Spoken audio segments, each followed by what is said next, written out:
Hey YouTube, Kira Qualia here, bringing you all an update to my Flagburg Cardfight Vanguard deck profile for Posts Blazing Dragon Reborn. With the release of the newest Cardfight Vanguard booster set, we were actually given a promo being the new Shelling Cannon Dragon, which helps with the overall playstyle and setup for the deck, giving you a much more consistent way to meet the 5 attack requirement to fully use your main unit, which is Flagship Dragon, Flagburg Dragon, to hit your opponent for some pretty big pressured Vanguard attacks. I really do like the new support. It adds so much to the deck for what you can do, and just with some of the new lineup from some of the other new cards we got from the newest trial deck. So let's go ahead and get started with the deck profile. So for the ride deck, hasn't really changed at all. Our starter is still Officer Cadet Chericles for the when rode upon. If you went second, draw a card. Our grade 1 is Inroad Shooter. When this unit is rode upon by Ascendance Assault, call this card to rearguard. And on rearguard, if your Vanguard is Flagship Dragon, Flagburg Dragon, or Ascendance Assault, it gets Intercept and plus 2,000. So it provides a pretty good Intercept grade 1 option to guard against your opponent, while still being able to also provide a boost for one of your units on the field. Our grade 2 is Ascendance Assault.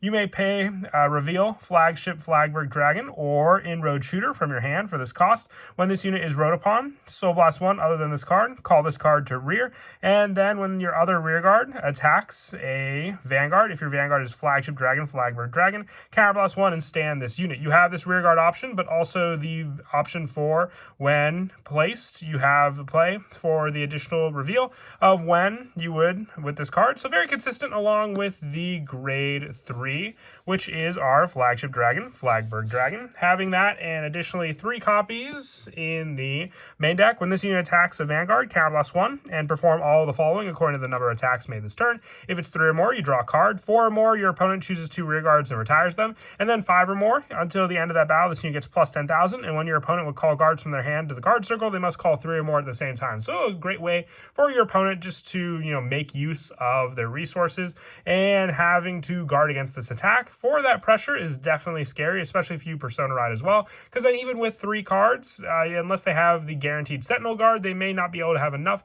to block against this pressured attack.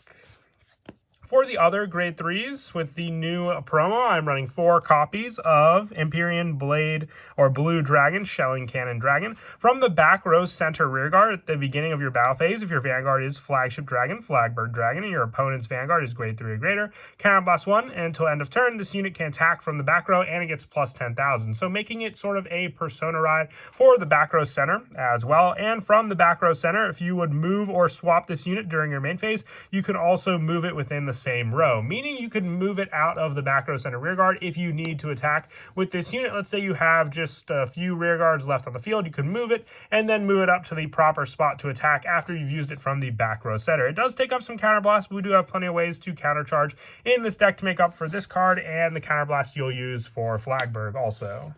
And I also run 4 copies of Inlet Pulse Dragon. At the end of the battle, this unit attacked a grade 3 or greater Vanguard. If it was the first battle of this turn and your Vanguard is Flagship Dragon, Flagburg Dragon, you can Soul Blast 1 and stand this unit. And then at the end of your turn, if the total number of attacks was 4 or more, put it into your soul and draw a card. So Inlet Pulse Dragon can make up for the Soul Blast you use to restand it. But with this card being the first attack and then potentially the second attack, having the other attack from your Shelling Cannon Dragon and then your other rearguard, you can make it so Flagburg will definitely be guaranteed the 5th attack for a good majority of your plays. That's why 4 of this and 4 Shelling Cannon Dragon are definitely staple in the deck. Along for the other grade 2s, I run 3 copies of Ascendance Assault with the rearguard option once per turn when your other rearguard attacks a Vanguard. If your Vanguard is Flagship Dragon, Flagburg Dragon, counterblast 1 and stand this unit. So after you stand your Inlet Pulse for the first attack, you can attack with your Ascendance Assault and then attack for the third attack with your Inlet Pulse to restand this card, having the total amount of attacks for 5 with it. But even then, if you don't have the Soul Blast to use, we have Shelling Cannon Dragon to at least provide that additional attack. So this can even just be the attack needed, and then if you have one other grade 2 or other rearguard, one of them being your Clipping Dragon of Soul Revolution. At the end of your turn, if you Alchemagic or attacked 5 or more times this turn, put this unit into your soul and countercharge 1. So it makes up for your soul blasting you use and giving you a countercharge. This can be the attack if you have this on your rearguard circle along with your Inlet Pulse. As long as your Shelling Cannon Dragon is in the back center rearguard, this can be the first, second, and then the third, fourth, and then fifth attacks. And then you have the Vanguard attack along with your Soul Revolution to give you that counter charge also. I run 3 copies of this card just so you have a better chance of seeing it. So you then have the counter charge option. And then for the other grade 2s, I run 2 copies of Aggressive Blue Dragon. I run 2 of this card because you have to attack a rear guard with it, so pretty inconsistent of times if your opponent doesn't have the rear guard. Otherwise, it can be a rear guard that you bestow the attack power, which we'll get to with our high rate Burst Dragon for the grade 1 lineup. And moving on now to the grade 1s, I also run 4 copies of Prized Trident. When your other unit attacks, if it's the 5th battle of that turn or more, put this unit to your soul and countercharge 1. So when you attack with your Flagburg, you can do the counterblast for it, and then put your Prized Trident into the soul to countercharge what you just used for that attack. It's 4 of, along with the Soul Revolution. I just decided to run 4 of this card because there are other, units that we want in the front row to attack, like Ascendance Assault and Inlet Pulse Dragon. You could potentially, have Soul Revolution just sitting in the back row rear guards, but at least with Prized Trident, after the 5th attack, after this card can boost the other units and then just be placed into the soul afterwards. It doesn't have to be standing or anything like that.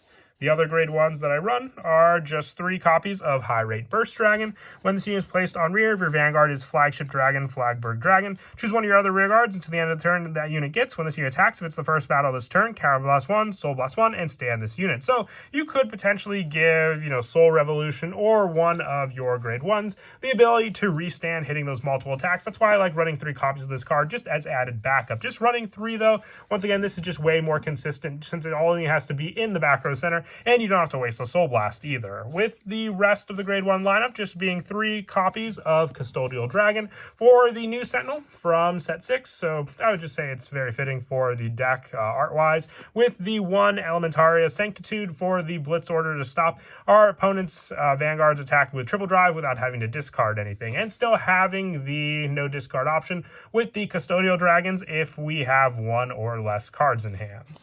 And then for the trigger lineup, going with the 7 criticals, so 4 of the Aspiring Maiden Dragon and 3 of the Dual Pressure Dragon. I'd say Dual Pressure Dragon is very, very fitting for the deck aesthetic-wise, having that sort of Aqua Force tone that a lot of the other cards in this deck have. With the next trigger being the draw, since Flagburg is always the last attack of the turn, most of the time you have this to rely on for more draw and recovery power, along with the draw that Flagburg provides. Front triggers don't do much because you already attacked with the rear guards that are, rested now, so giving them power after the Vanguard attacks really won't do anything. And then for the heals, running 2 copies of Soul Repose play for just the generic heal, and then 1 copy of Fairy Asher and Alchemic Hedgehog for the additional ability triggers to block attacks that have either the additional critical or the multiple attacks. And then our trigger for the over trigger is Bless Favor for the additional plus critical power.